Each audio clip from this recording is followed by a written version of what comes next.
Hey everyone, welcome to this explainer. Today we're diving into an absolutely crucial concept in organic chemistry, the empirical formula. Whether you're seeing this for the very first time or maybe you just need a quick refresher, we're going to make calculating these formulas totally straightforward and stress-free. Let's get right into it. Here's our game plan for today. We'll start by understanding the basics, then move on to 3 easy steps to solve any problem. After that, we'll practice and look at some common mistakes to avoid, and finally, we'll test your knowledge. All right, part 1, understanding the basics. Let's lay the groundwork. So you might be wondering, what exactly is an empirical formula anyway? And how on earth does it differ from all those other chemical formulas you've been looking at?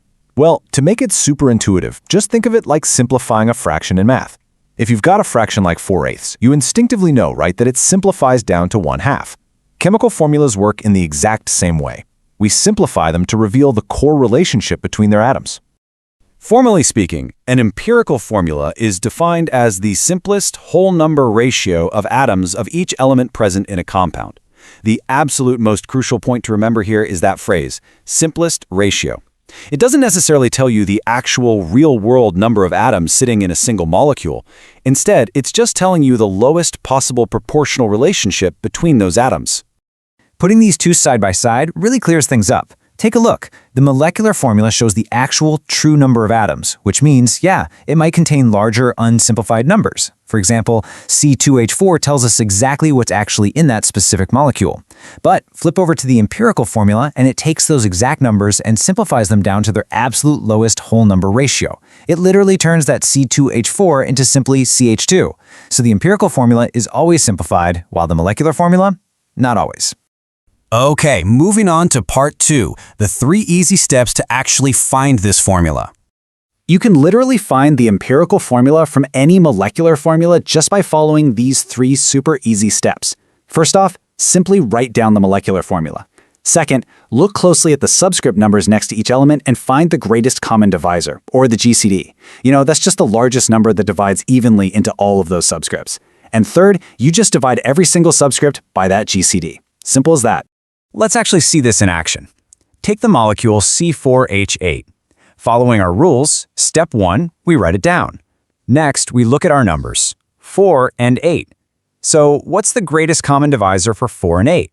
Well, it's 4, right? So for step 3, we divide the carbon subscript, which is 4, by 4, giving us 1. Then we divide the hydrogen subscript, 8, by 4, which gives us 2.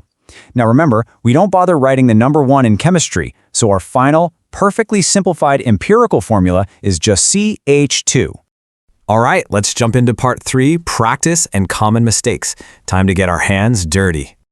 Check out these examples to really cement this in your mind. Notice how ethane, C₂H₆, simplifies really nicely to CH3? That's because both 2 and 6 are divisible by a GCD of 2. But hey, look at the second row there, propane, C₃H₉. Can we simplify that? Actually, no. The greatest common divisor for 3 and 8 is just 1. So in this case, the molecular formula and the empirical formula are exactly the same thing, C₃H₆. Moving down the list, benzene, C₈H₆, easily reduces all the way down to CH. Octane, C₈H�18, divides by 2 to give us C₄H₄. And honestly, even if you have compounds with 3 elements, like C₂H₄O₆, the exact same rule applies. Just divide all 3 subscripts by their GCD, which is 2, leaving us with CH₂O. Now, before we go any further, we really need to talk about some common traps students fall into. The absolute biggest one is just forgetting to simplify entirely. You have to make sure you found the greatest common divisor, not just any random divisor that works. Another huge mistake is dividing only one element subscript instead of applying that math across the whole entire molecule. Oh, and remember this, never, ever use decimal values. An empirical formula is always a whole number ratio. And finally, just keep your definitions straight so you don't accidentally swap the actual molecular count with your newly simplified empirical ratio. So you're probably thinking, why does any of this even matter? I mean, chemists aren't just sitting around doing this for fun. In the real world, when researchers discover a totally unknown compound, the very first piece of data their lab equipment spits out is actually the empirical formula. It literally shows the simplest, most foundational composition of the compound. From there, it becomes a massive tool in chemical analysis for identifying unknowns and running elemental composition calculations. It is basically the necessary stepping stone you need to eventually figure out the true molecular formula. Okay, let's wrap things up with part 4, testing your knowledge. Let's see what you've learned. For our first question today, take just a second to figure out the empirical formula of C₄H₄. Is it A, B, C, or D? Remember our steps and look for that greatest common divisor.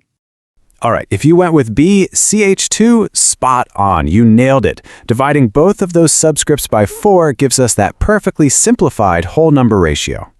Now, if you picked C₂H₄, option A, don't worry, but that is a classic trap. Sure, it divides by 2, but 2 isn't the greatest common divisor, so it wasn't fully simplified.